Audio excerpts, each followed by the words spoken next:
Mari kita ngobrol di Berujar, bebas berujar. Di hari Minggu ini saya ada di Pondok Pesantren Pondok Pesantren Al-Khojini. Ya. Saya sedang bersama Bapak Kiai Haji Hojinul Asror yang biasa lebih akrab disapa Kiai Asror. Ya, Assalamualaikum. Waalaikumsalam warahmatullahi. Gimana kabarnya hari ini? Alhamdulillahirabbil alamin, kita dikasih sehat. Alhamdulillah bisa ketemu dengan teman-teman dengan sehat semua. Iya, alhamdulillah. Cuaca sehat, cuaca terang semua. Iya, alhamdulillah Pak Kiai. Pak Kiai kan punya pondok pesantren nih. Tadi Iya, mereka iya. masuk ke dalam, ada adik-adik santri. Iya. Berarti kan di sini tuh banyak anak-anak yang belajar. Betul. Nah, ke situ. Nah, terus Pak Kiai kan gini. Mega kan anak muda di zaman sekarang ini dipusingin, dibingungin sama hal-hal yang kita beda agama itu kayaknya menjadi satu hal yang apa sih beda gitu tuh. Iya. Jadi ada yang Islam banget kayaknya. Iya.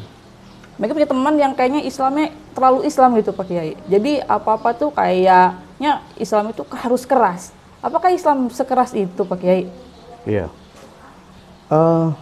Sebenarnya Rasulullah itu dari dulu sudah 14 abad yang lalu sudah memberi konsep melalui Al-Quran yang sering kita ajarkan di pesantren-pesantren dengan kalimatnya adalah fabima rahmatin minallahi lintalahum walau kunta lahum faddan ghalidhal qalb lan faddu min haulik.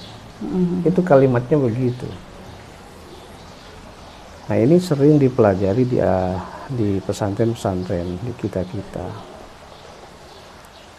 Bahasa sederhananya adalah maka hanya dengan dakwah Rasulullah itu, dengan kasih sayang yang lembutlah Islam itu bisa nyampe kepada mereka. Jadi walau kunta faddan ghalidhal qalb. Jadi kalau Islam itu didakwahkan dengan hati yang keras, kata Allah, la faddu min haulik, mereka akan berpaling dari kita. Akan berpaling dari agama Dari Islam Islam itu. akan berpaling. Oleh karena itu dari zaman Rasulullah sampai sekarang yang dipegang itu bukan keras tapi tegas. Islam itu bukan keras tapi tegas. Tegas ya? Tegas. Bukan keras ya Pak Kiai? Bukan keras. Nggak ada Islam itu keras. Oh. Rasulullah, kemudian sahabat, tabi'in, kemudian sampai pada Wali Songo, sampai kepada kita ulama. Bagaimana caranya mengajak kaum musyrikin, kaum jahiliyah masuk kembali kepada kita. Sehingga konsep rahmatan lil alamin itu adalah rahmat kepada semua alam. Bagaimana mereka tuh bisa kembali kepada kita, kepada Islam. Bukan malah yang jadi Islam menjadi murtad, menjadi kafir, menolak terhadap ajaran-ajaran kita. Bukan gitu.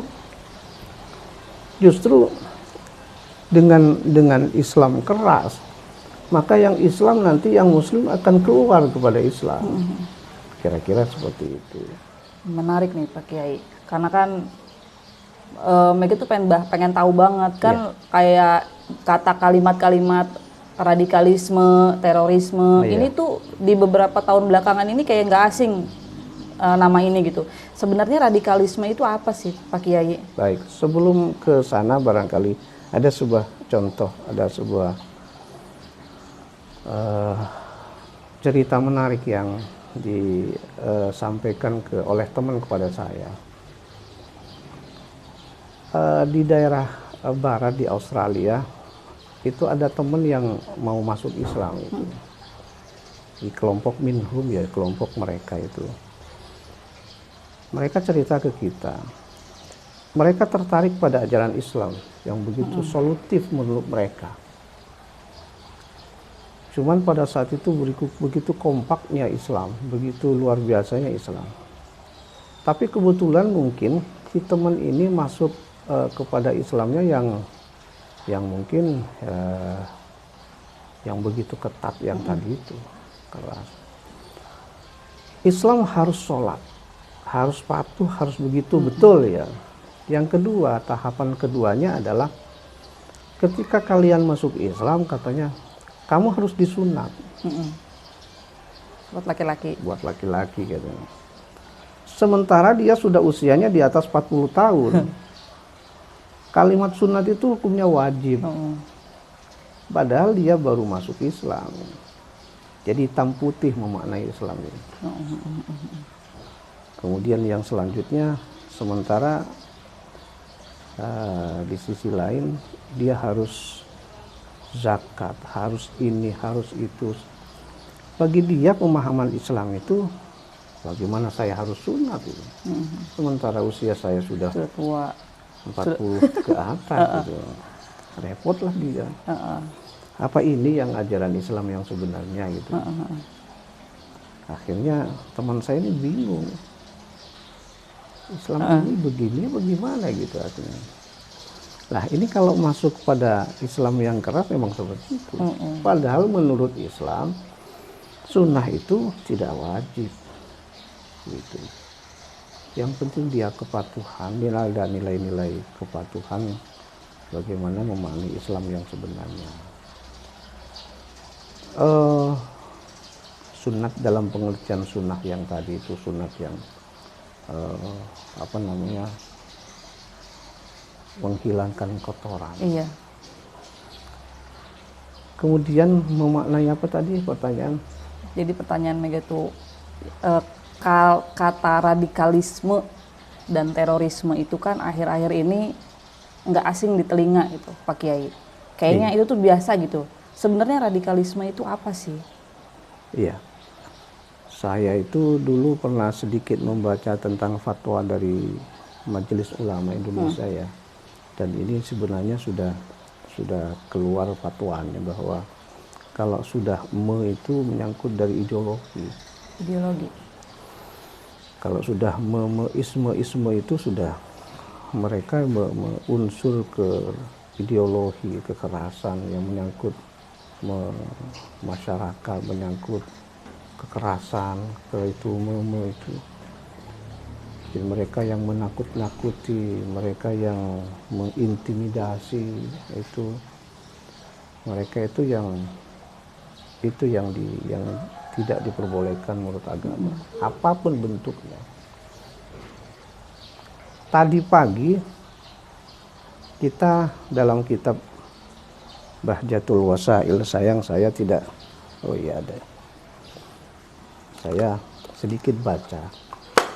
Kita membahas tentang itu.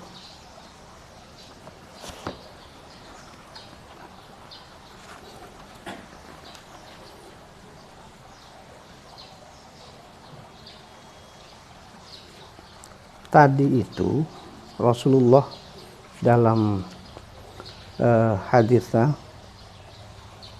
membahas tentang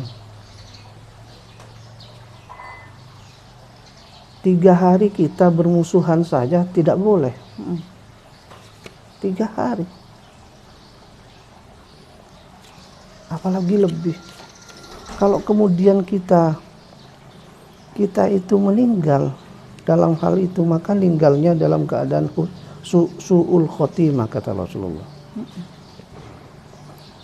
Nah ini dalam kitab Bahjatul Wasail bisyarhi masail. La yahillu li muslimin ayyahjara akhahu fawqa salat. Faman hajara fawqa salati famata dakhalan nari.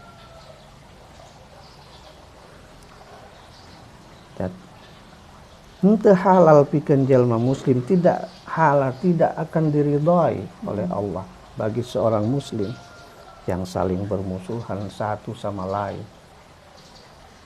Itu di atas 3 hari itu. Maka kemudian bagi mereka yang saling bermusuhan tadi, saling hewa, saling segala macam di atas itu, kemudian mati mereka, maka matinya itu akan masuk neraka, kata Rasulullah. Karena musuhan. Kata musuhan. Itu sudah jelas. Sudah jelas ini. Ini hadits bukan kata saya. Oleh karena itu, kata Rasulullah, wala la tajassasu wala tahasadu wala tabaghadu. Ini saya bacakan saja.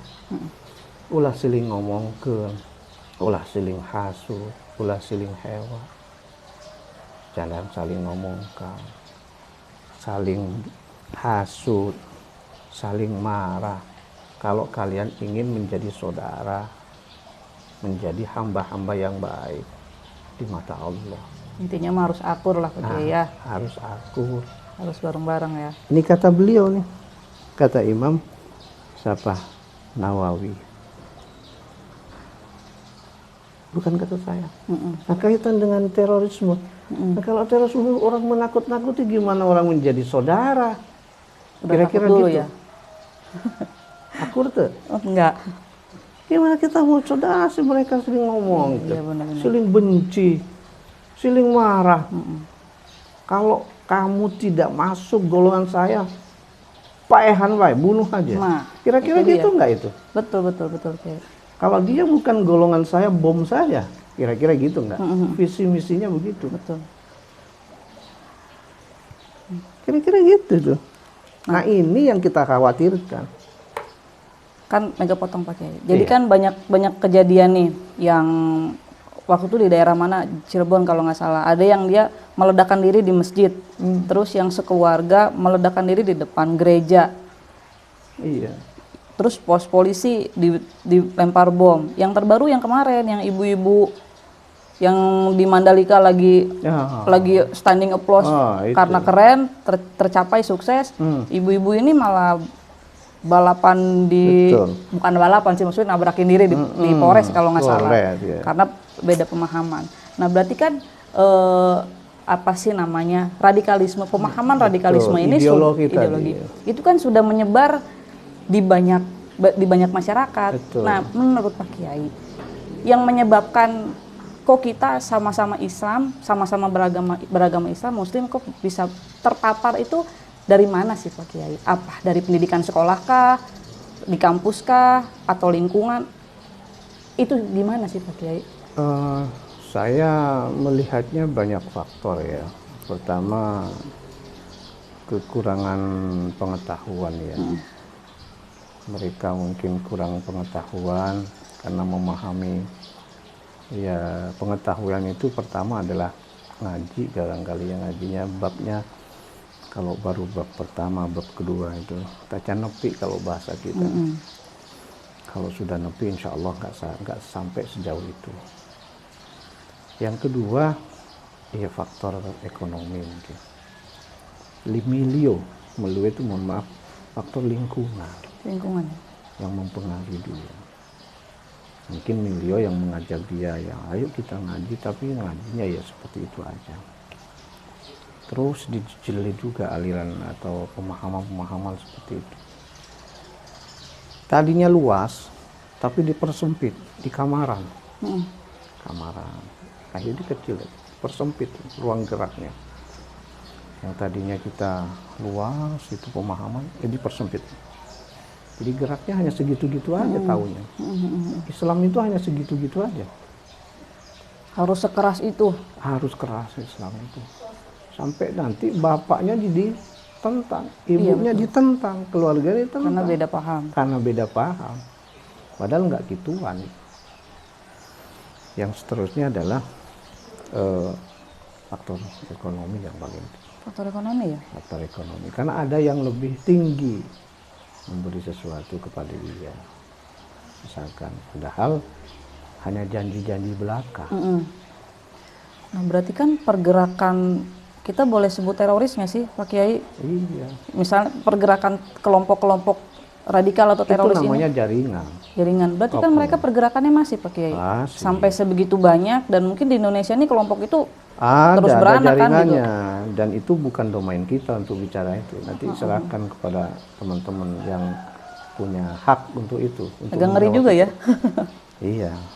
Nah, harapan kita ya seperti yang dijelaskan oleh Syekh Muhammad Nawawi Asy-Syafi'i Al-Qadiri tadi itu.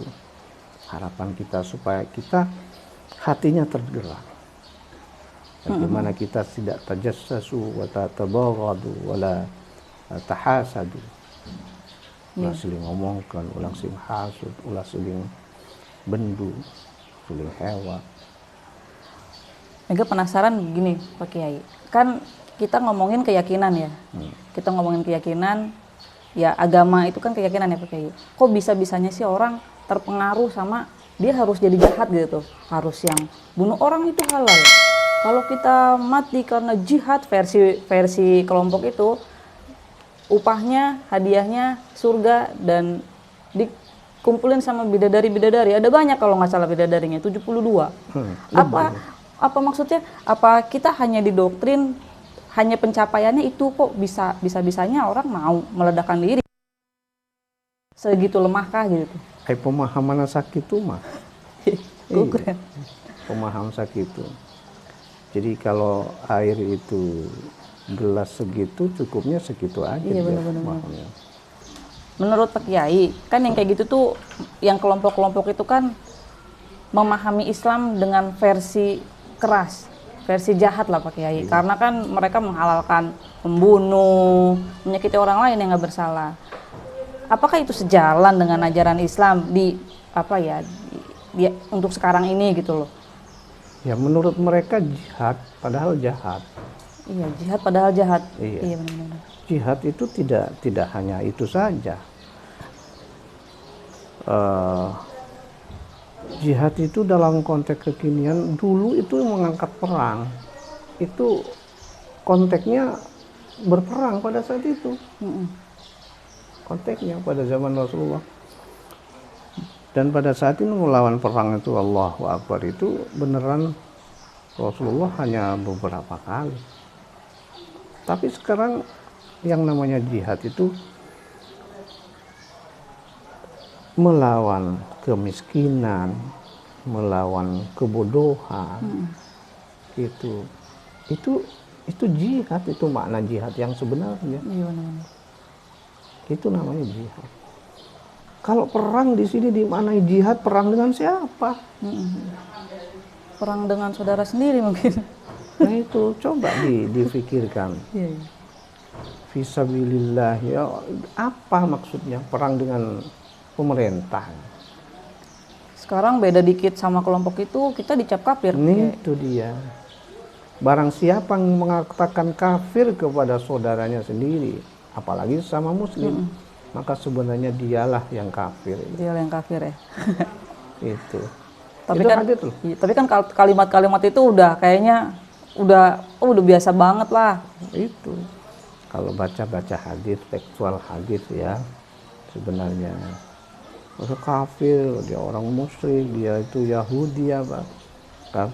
Barang siapa mengatakan Yahudi kepada orang yang itu, apalagi saudara sama muslim, maka dialah yang sebenarnya Yahudi yang hakka gitu, yang nyata gitu. Nyata. Iya, benar. Itu sebenarnya. Maka jangan sembarangan ngomong kafir ke orang lain, apalagi sama muslim. Sekarang beda dengan kelompok itu, capnya udah itu, Kiai. Itu yang harus kita luruskan. Benar. Kalau belum ya kita barengan lagi, tugas kita.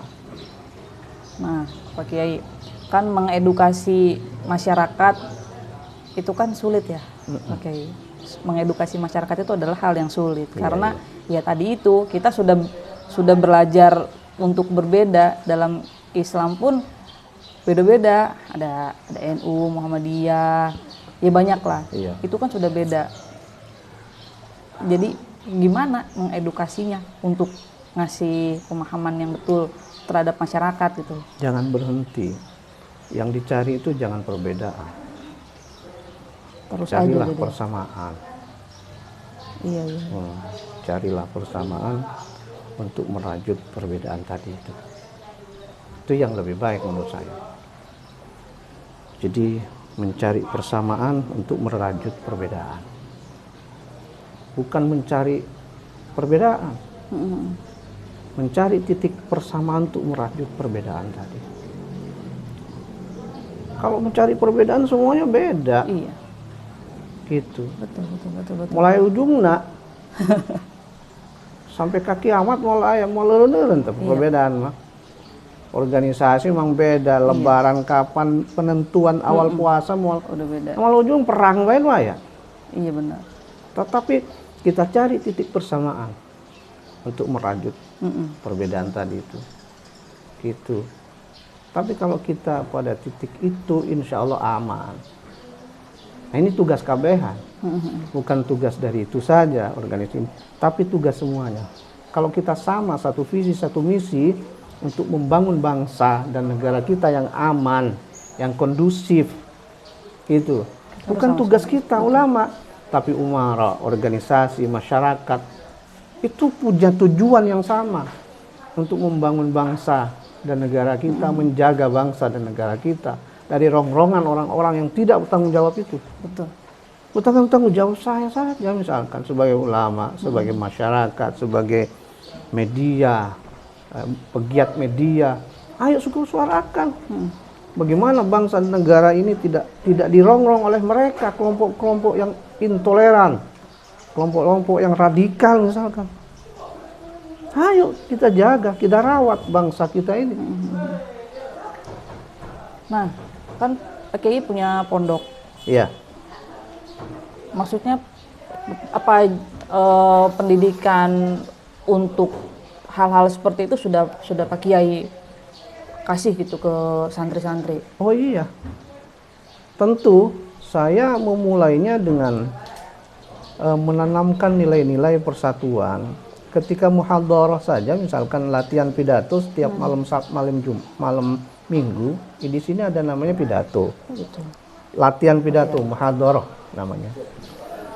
Ketika dalam muhadharah itu wajib hukumnya menyanyikan lagu kebangsaan. Sok tanyakan Biar muncul jiwa nasionalismenya. Iya. Menyanyikan lagu kebangsaan. Muhadharah itu satu tuh yang bukan berarti kita ini fanatik atau bukan. Supaya pertama tahu lagu-lagu bangsa Indonesia. Ada di antara mereka yang nggak tahu tadinya mah. Oh gitu. Iya. Sampai suruh misalkan kamu nyanyi, ada yang nggak nangis mereka. Karena nggak hafal. Mimpin sendiri-jerijen. Baru yang kedua menyanyikan ya lal waton, ya lal waton, ya lal waton, ya lal waton. Begitulah wajib kita.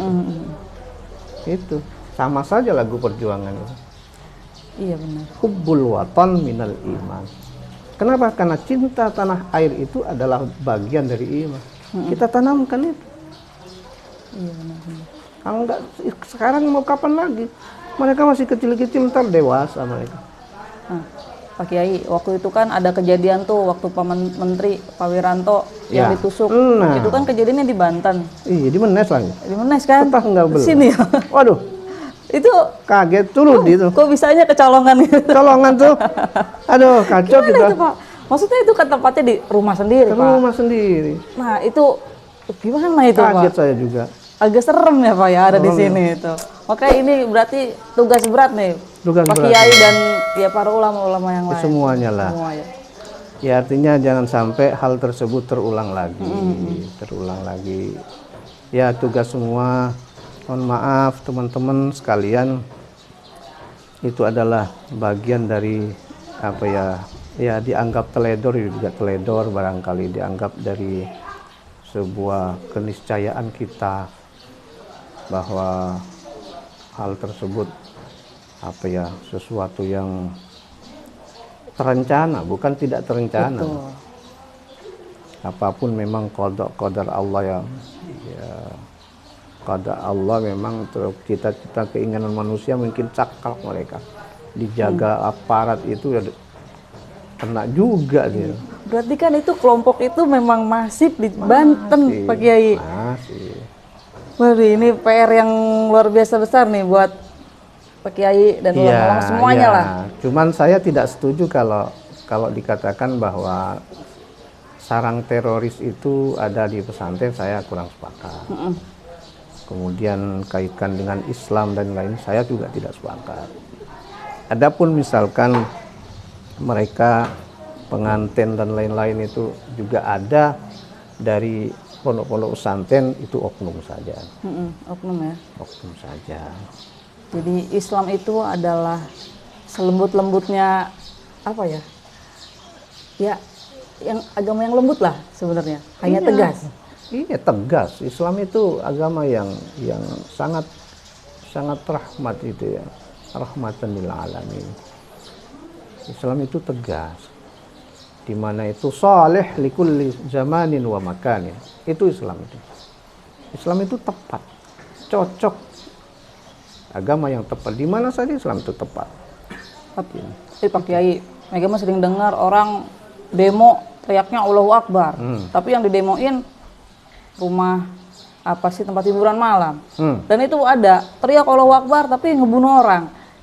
Kayaknya gampang banget menyebut kalimat itu untuk hal-hal yang kalimat tauhid itu untuk hal-hal yang nggak seharusnya dilakukan.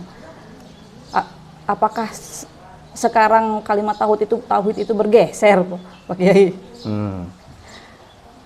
Ya menurut teman-teman mungkin ya simbol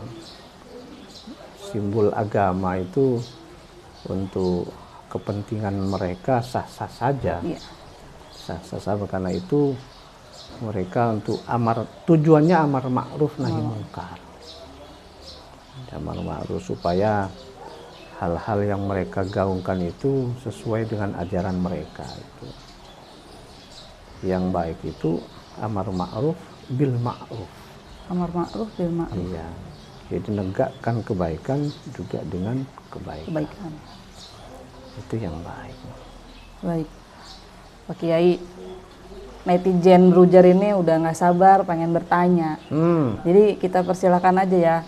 Silakan netizen Brujar mau nanya. Saya tadi menanya, Pak Kiai, apa benar di Banten itu menjadi pusat pengkaderan ataupun kayak sarang terorisme gitu Pak Haji? Iya. Apakah itu propaganda atau apa? Seperti apa Pak Haji, mau penjelasannya Pak Haji? Karena mungkin Banten ini ada pionir dulu, almarhum imam itu ya, dulu salah satu oleh teman-teman dianggap teroris dulu, teror besar. Makanya di Banten ini salah satu bentuknya. Beberapa narapidana teroris ada di Banten. Bahkan dulu saya pernah mengadakan seminar besar di Hotel Leduan, itu judulnya Islam dan Terorisme. Islam dan terorisme. Judulnya. Wow. Saya dulu pernah ngadain acara Islam dan Terorisme. Kita undang para kiai-kiai dan ustadz. Bukan berarti Islam itu identik dengan terorisme, bukan. Tapi bagaimana mengkaji bahwa Islam kemudian terorisme versi lain, Islam versi lain, kemudian terorisme versi lain gitu. Namun demikian, karena kemudian di Banten itu kita konon katanya memang banyak tercipta teman-teman yang narapidana ini. Saya kurang tahu pasti berapa yang sudah terpidana teroris di sini jumlahnya, tapi yang pasti cukup banyak. Yang pengantin itu apalagi, kemudian tidak di sini ngebomnya, tapi eksekusinya di daerah di luar Banten. Betul. Saya bersyukurnya begitu. Kalau di eksekusi di sini bahaya kita ini. Iya benar. Nah itu saya kira saya berharap pelan-pelan, tidak terlalu masif, dan ini juga tergabung ke ISIS, tergabung ke itu cukup banyak juga dari Iya benar. dari wilayah kita. Nanti mungkin yang punya data mungkin teman-teman dari apa BPN apa BNPT ya BNPT atau teman-teman dari BIN yang datanya yang lebih konkret. Kalau kita kan tidak punya hak untuk memberi data yang konkret, takut salah nanti. Tapi kan Pak Kiai sebenarnya kan kelompok ini kan punya tujuan ya. Oh, Kelompok-kelompok ini jelas, tujuannya kan dia mau merubah NKRI ke khilafah. Itu kan kita udah tahu gitu tujuan kelompok ini. Terus Jelas. kita maksudnya kita apa sih bahasanya, mencegah itu dengan cara seperti apa? Karena kita sudah tahu tujuan kelompok ini adalah merubah Oh jelas itu. pemerintahan menjadi sistemnya khilafah gitu loh. Kita sudah modern, sudah baik, mau dirubah lagi ke zaman baheula gitu. Kelompok ini pertama memang kami juga menyadari awalnya step by step. Saya punya masjid misalkan, kami punya masjid yang biasa dengan rutinitas kegiatan kami misalnya. Yang terbiasa dengan marhaba, yang terbiasa dengan ngariung, tahlilan kemudian terbiasa dengan muludan, ngariung segala macam di masjid. Nah itu biasanya kemudian tiba-tiba datanglah muncul orang, seseorang di masjid itu biasanya. Nah si seseorang itu dengan berpenampilan biasanya beda penampilannya. Agak beda ya, kelihatan agak beda. bedanya. Tidak perlu saya sebutkan di sinilah. Dia biasanya tukang ngepel, kepel masjid itu. Tukang ngepel dia, ikut ngariung kadang. Nah, karena kita tertarik kepada dia. Kenapa? Karena istiqomah dia. Kok rajin amat ya jelma. Kok rajin gitu loh. Karena rajin ini orang akhirnya diajak ngariung, diajak ngebagi-bagiin kue, kemudian diajak ini suruh ngedoa. Bisa dia, suruh mimpin tahlil bisa. Akhirnya diangkatlah oleh kita itu sebagai marbot. Gitu. Ada netizen lagi yang mau bertanya. Oh iya. Mangga netizen. Terima kasih Pak Kiai. Seperti yang disampaikan dan disinggung sama Kak Mega tadi, beberapa organisasi ini kan jelas ya, yang mereka jual itu kan jelas. Mereka tidak sepakat dengan sistem atau hukum-hukum yang diterapkan di negara ini. Undang-undang, Pancasila, demokrasi, dan segala macam turunannya itu adalah kufur versi mereka. Jadi mereka ingin merubah sistem yang sudah mapan dan ada ini menjadi sistem khilafah versi HTI ya. Nah, pertanyaannya, apakah khilafah versi HTI ini memang sejalan dengan khilafah yang sudah disepakati oleh jumhur ulama? Yang kedua, Pak Kiai, benarkah negara kita ini dengan sistem yang sudah ada ini menggunakan sistem kufur? Bahwa Pancasila ini tidak Islami, bahwa Undang-Undang Dasar ini kafir, bahwa demokrasi ini kafir. Gitu Pak Kiai. Benar nggak negara kita ini sedang menjalankan sebuah hukum yang tidak Islami atau bertentangan dengan Islam versi mereka? Ya. Terima kasih. Makasih, mohon maaf.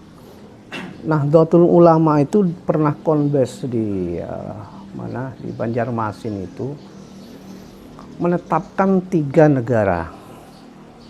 Dar. Pertama, dulu itu mana yang mau dipilih? Apakah Darul Islam, kemudian Darul Harbi, atau Darus Salam? Yang disepakati oleh jumhur ulama adalah Darus Salam. Atau yang terakhir itu Darus Sulh. Negara perdamaian, negara damai. Gitu. Jadi kalau di Indonesia itu ditetapkan Darul Islam, ini yang kafir, yang non Islam bagaimana? Akan nolak nanti. Gitu. Darul Harbi misalkan, nanti yang Islam gimana? Gitu. Kalau negara peperangan pada saat itu penjajah, gimana nanti yang Islam? Akhirnya tengah-tengah, Darussulh, negara damai, namanya negara damai. Tepat oleh jumhur ulama, tok tok tok tok, gitu. Nah akhirnya kita ini sepakat Darussalam atau Darussulh Indonesia ini. Pertanyaannya adalah apakah sesuai dengan ketetapan ulama panjang, ulama sepuh itu berpikirnya supaya tidak pacorokoko dengan ini itu. Sama sekali founding father kita dulu sebelum menetapkan undang-undang dasar Pancasila dan lain-lain sebagainya macam itu sebenarnya sebelum menetapkan itu kayak Ki Hashim, Ki Ahmad Wahid Hashim dan lain-lain itu sudah berpikir itu sebenarnya tentang Piagam Jakarta dan lain-lain itu, tentang Pancasila ini, untuk ujuk-ujuk misalkan menetapkan Pancasila. Coba sekarang kurang Islam bagaimana Pancasila itu sok di Indonesia ini. Mohon maaf, kita bukannya membela teman-teman atau para ulama yang lain. Kurang Islamis gimana Pancasila di Indonesia? Ngaji kita bebas di Indonesia. Pengajian bebas dihadiri. Mau sholat bebas kita. Pengajian mau kapan, mau malam, mau pagi, mau bebas saya. Pengajian. Puasa. Terus misalkan. Apa coba yang nggak bebas? Mau nikah sudah diundangkan. Undang-Undang nomor 1 tahun 74. Ada undang-undang. Gitu. Kemudian apalah, zakat sudah ada nomor undang-undang nomor berapa itu? Zakat. Haji. Jadi kurang apa? Coba kalau di Malaysia, khutbah kudu sesuai, kudu iya. Di Arab komo teman, nggak bisa kita. Ini aja toa kemarin yang rame-rame itu, bebas kita. Di Arab nggak boleh. Nggak boleh. Bu-ibu pengajian. Posyandu bu-ibu. Cuman miss aja kita itu, miss aja. Atur. Kita coba. Nah tiba-tiba datanglah keinginan yang seperti itu. Saya nggak ngerti tuh keinginan apa itu. Pingin negara dalam negara tadi itu, menginginkan apa? Ingin membentuk negara dalam negara katanya. Ini nggak boleh, apa maunya? Kira-kira lah bahasa orang kampungnya. Kok gagasan ulama-ulama loh? Pengennya mau apa gitu loh? Boya jangan macem-macem lah. Wong itu gagasan Hadratus Syekh, gagasan ulama-ulama dulu gitu. Terus? Jadi Ya. bugot ini Ya, jadi soal bugot itu kita hanya mendukung pemeraturan pemerintah yang sudah melarang pelarangan tentang tadi itu penghapusan terhadap undang-undang tadi. Organisasi yang sudah dilarang tadi itu. Apalagi kita harus tetap konsisten. Siapa lagi kalau bukan kita yang mendukung pemerintah demi tegaknya bangsa dan negara kita. Saya kira itu. Baiklah Kiai, penjelasan dan ngobrol-ngobrol sama Pak Kiai ini cukup mencerahkan sebenarnya buat Mega dan buat teman-teman muda atau ya semua yang nonton. Jadi yang intinya Islam itu adalah agama yang damai, agama yang lembut. Iya. Tapi tegas. Tapi tegas, bukan keras. Teroris itu bukan jihad ya Pak Kiai, tapi jahat Pak Kiai. Jadi teroris itu bukan jihad ya, tapi jahat. Terorisme ya. Teroris itu jahat. Terorisme. Baiklah Pak Kiai, terima kasih atas pemaparannya. Sami-sami. Sehat terus mengedukasi dan memberikan ilmu buat banyak orang. Amin, amin, amin, amin, amin. Karena kayaknya tugasnya para ulama ini makin Ya, berat, ya, makin ya. banyak. Oke, saya terus. Amin, amin. Terima kasih banyak ya. Kita akhiri obrolan bersama Kiai Asror hari ini. Semoga kita masih diberi panjang umur, Siap, sehat, ya. biar Amin. bisa silaturahmi lagi. Ya, semangat terus. Sampai jumpa teman-teman, sampai ketemu lagi di Berujar yang akan datang. Berujar bebas, berujar. Berujar. Assalamualaikum Waalaikumsalam warahmatullahi wabarakatuh.